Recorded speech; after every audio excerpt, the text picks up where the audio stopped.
The Hyundai Veloster. Innovative design, reasonable price, and really cool looking, in my opinion. I like the normally aspirated version. Behind me, the turbo. Will I like it even more? Let's find out. Hyundai was really thinking out of the box with this one. It's a coupe on this side, and for easy access to the rear seats, it's got two doors on this side, like a sedan. So really, from any angle, I think the Veloster is a great looking car. Hyundai really knocked it out of the park with this one. And I think they did an equally excellent job with the interior as well. The two-tone seats really contour to your body well. No mistaking that you're in the turbo either. The center console offers two-tiered storage. Nice and shallow there, and then this one, very deep. Excellent. You can fit a lot in there, and you also get a real outlet. Moving forward, you get two cup holders.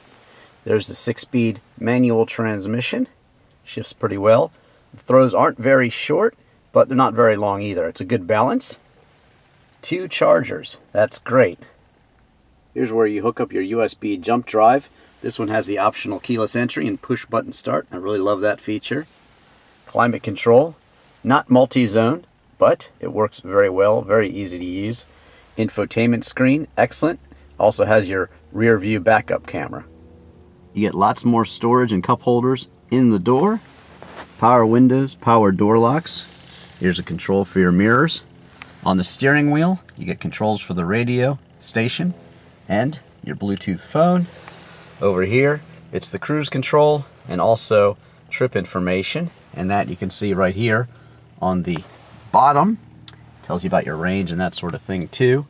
And the dash is straightforward, and I like it. I think Korean manufacturers like Hyundai and also Kia are really good at looking at what's out there and really making it their own. But I think other manufacturers could take note. This is an excellent design. Kudos, Hyundai. Very nice. They even made the door handle really innovative and cool. Excellent.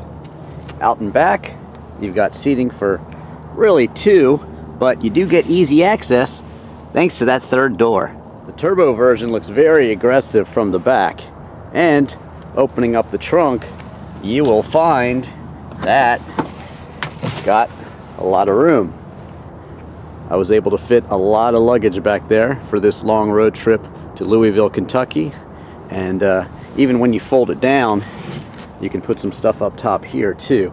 So overall, this is a great interior and a lot of attention to detail, and I think design too.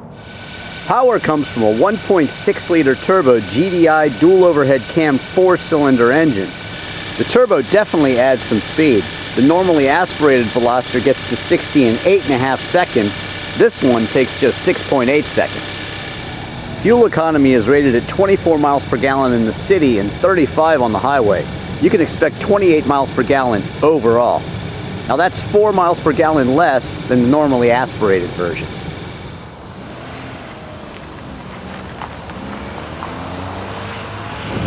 Okay, so far so good. Set off on a 600-mile road trip, and the Veloster has swallowed up our luggage, and it's got its navigation set. It's entertaining us via USB while we're listening to a book, and so far it's everything we want it to be. Now the Veloster Turbo starts at $21,950. You have the Ultimate package, it costs $2,500. That has things like your rear backup camera, your parking sensors, cool panoramic sunroof, and then with the sport tires, and you also get Blue Link, which is kind of like GM's OnStar for safety. And basically with everything, you're out the door at about $26,500. So I think it's a lot of car for that money. It's a quick turbo, it's a really innovative design, and it's a comfortable car, and it offers a heck of a lot of utility too. Now you do have competition from the Volkswagen GTI, Honda Civic SI, and they are good cars, certainly. but I do think that the Veloster has enough personality that it really stands out from the rest of the crowd. You know, it looks different, and it really is very usable with that third door. And of course, it's a hatchback too, and of course you got the turbo engine, and it's a lot of fun to drive too. So technology and speed, great things to have in a car, and the Veloster has it. Pretty familiar landmark there, Charleston, West Virginia, and we've been driving all day to get here, and the suspension is a bit stiff in the Veloster, but the seats are supportive, so it's a bit of a trade-off. You've got a bit of a sports car personality, and on a long trip might not be the best thing for you, but with stops every couple of hours, it's remained pretty comfortable, and the car has performed flawlessly along the way. No problems to report.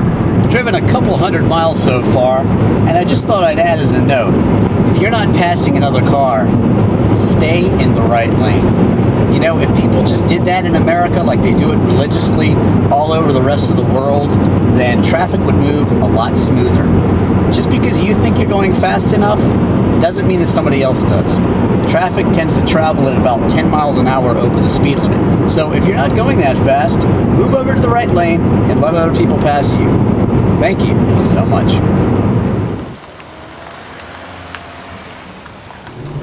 So the Veloster is a very stiff car, and I thought the normally aspirated version was a hair bit underpowered, but you could still rev it high and have some fun in the turns. But with the turbo, it all comes together.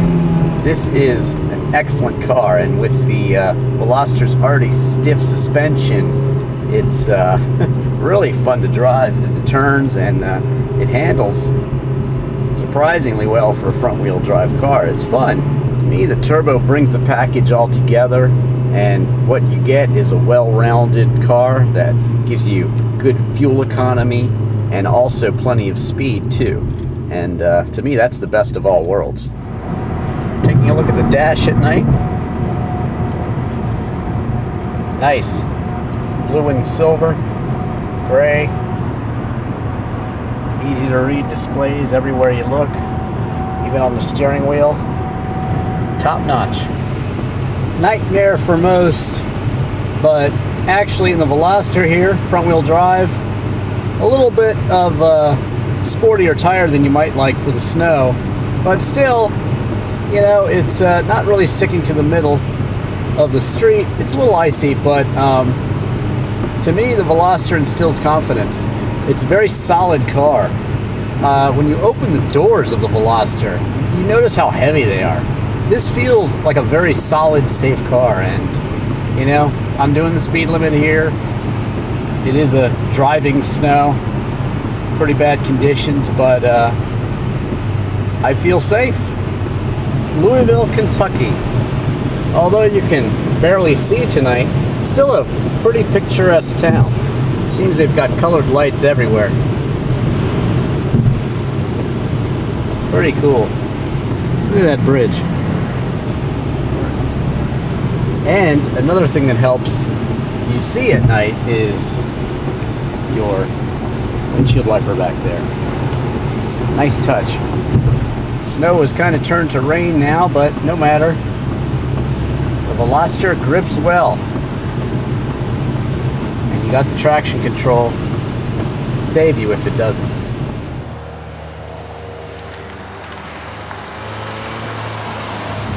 So I've just taken a 1,400 plus mile road trip in the Hyundai Veloster, and seeing a different city like Louisville, Kentucky, and taking a vacation over the new year really gives you a clean slate. It's great to see the vibrant city and different people and different surroundings, and Louisville was great, and it made for a great road trip and a great place to spend New Year's.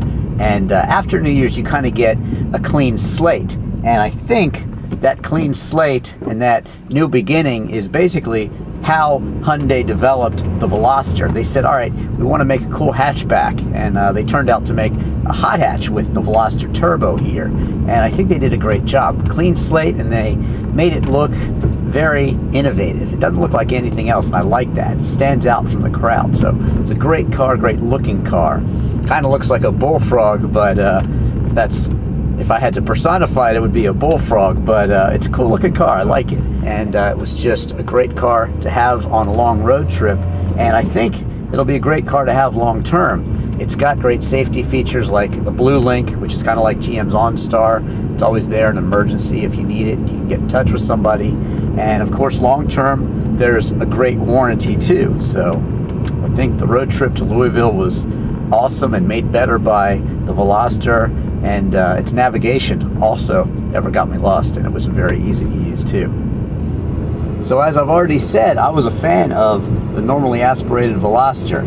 I thought it could use a bit more power, and that's where this turbo comes in. Basically, it's everything the normal Veloster is, but it's a lot faster, and I like that. I don't think you can go wrong. For a fully loaded Veloster Turbo at 26.5, I mean, that's a lot of car for not too much money. I think Hyundai's really pulled it off with this one. As I said, they've knocked it out of the park, and I think it's a great car. I'm Drivin Ivan Katz.